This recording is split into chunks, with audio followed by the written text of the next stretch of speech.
informal sectors, there are some decent programs for them to also contribute, so that when they also they can enjoy this.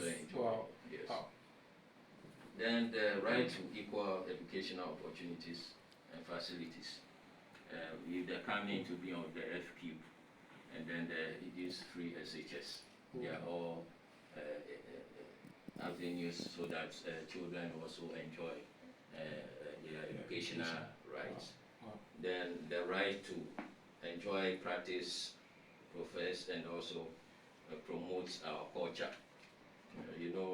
We have the right to promote whatever culture that we have, but there are some cultures that the law criminalizes. Okay, something like the female genital mutilation, and then the troposi, and those things.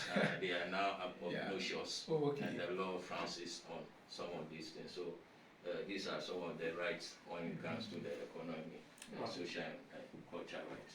Wow. Thank you very much.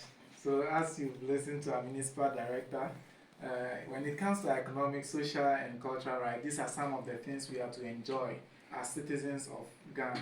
Now let's look at the importance of people to know about their rights, because when you don't know about this, maybe it has some implications on you as human. So I'll give 2 minutes to all our panelists to help us know why it's important for us to know our human rights. So I'll start with Mr. Abraham. Mr. Abraham, why do you think people are to know their human rights? Okay. It is important for us as an individual to know your right because of, let me talk about protection. Okay. As an individual, knowing one's rights serves as a shield against abuse. Wow. When you know your right, it protects you against abuse, discrimination, and injustice. Wow.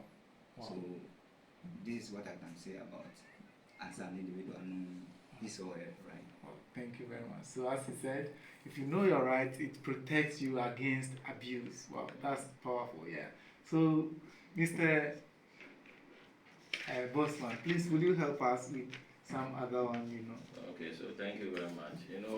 Since the rights are at the core of our democracy, the laws that uphold these rights allow for certain actions to be taken when they are violated.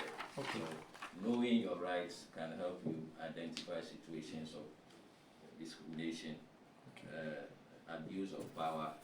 It can also provide you guidance to take certain actions. Wow. For example, depending on your situation, maybe if you have to fall on the Commission on Human Rights and Administrative Justice, when you know your rights, you can fall on them. Wow. Or social welfare, or even the courts, or even if you have to fall on the legal aid.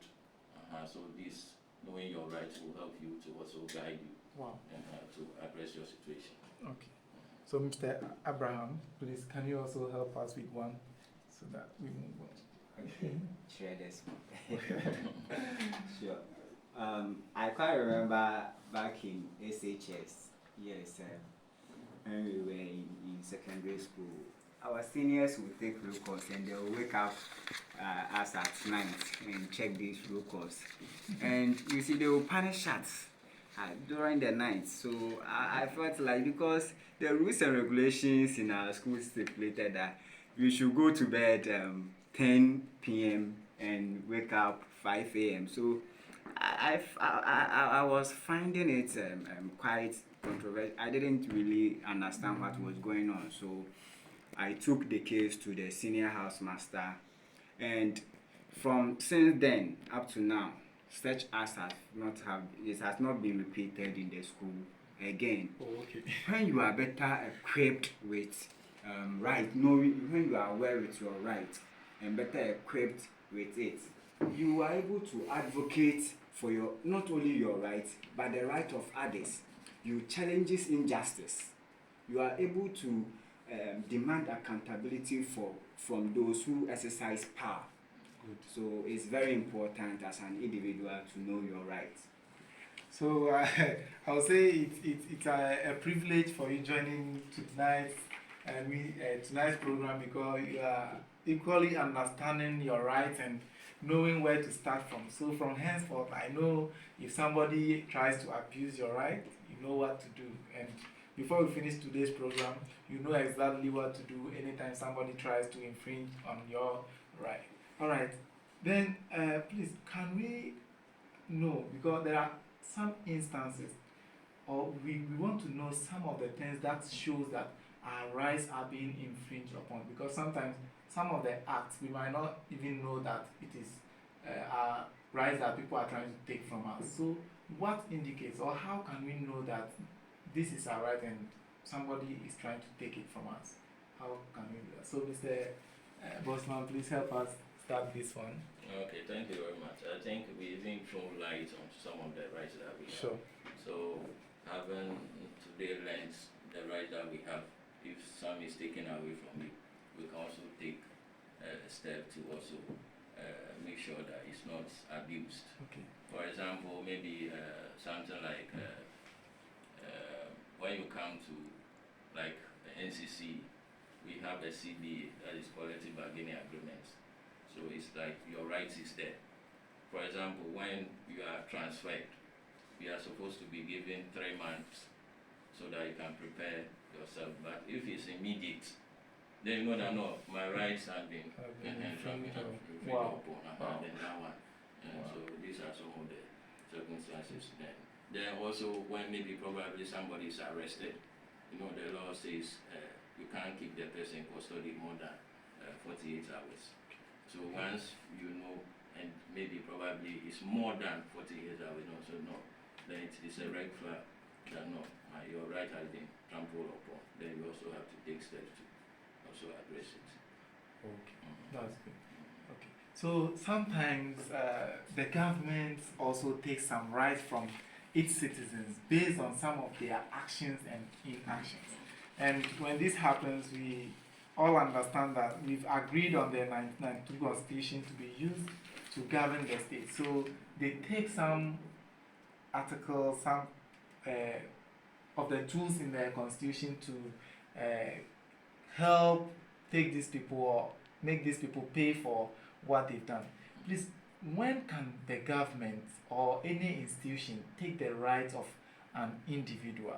When do we think is the government has a right to take individuals' rights? So, Mr.